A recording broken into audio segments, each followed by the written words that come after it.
Appeal for inner enlightenment. Every human being can appeal for the grace of inner enlightenment, and he will receive from God what he desires.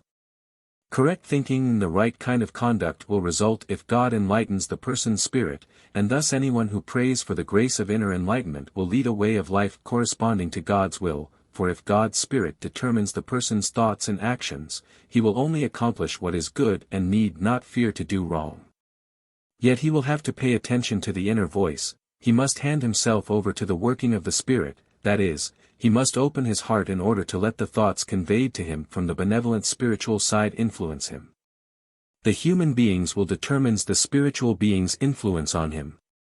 If he desires to become enlightened by God, then God will assign beings to his side which will guide his thinking correctly, providing he does not oppose them.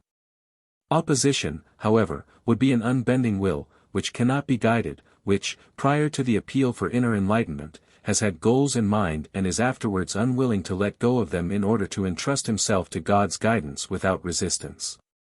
Anyone appealing to God for spiritual enlightenment must be willing to meekly hand himself over to his guidance. He must only ever listen within himself and give in to the prompting of his heart which will urge him to do or not to do this or that.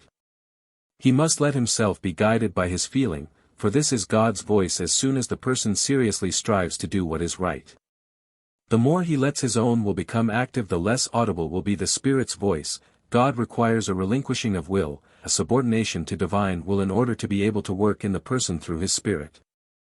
God's Spirit will speak audibly and clearly in all who unconditionally hand themselves over to God. He will lead them through all dangers, he will guide their thinking right, and what they should then do or not do will correspond to divine will.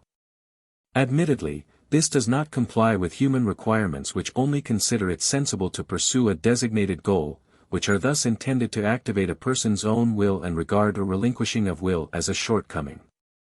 As long as the human being deems himself strong enough and believes himself able to master everything solely through his determination, he will undoubtedly be able to achieve earthly success but never progress spiritually, for his thinking and activity will not always comply with God's will because he fails to appeal for God's Spirit, for inner enlightenment.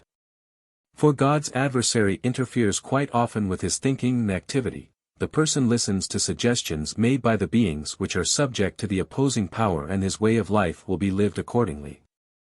Therefore pray for the grace of inner enlightenment, pray for the working of the divine Spirit within you, and then let yourselves be guided by the thoughts flowing into you, comply with the urging of your heart and you won't have to be afraid to think or act wrongly, for God will answer your prayer and he himself will work through his Spirit in people who entrust themselves to him, as he has promised. Amen.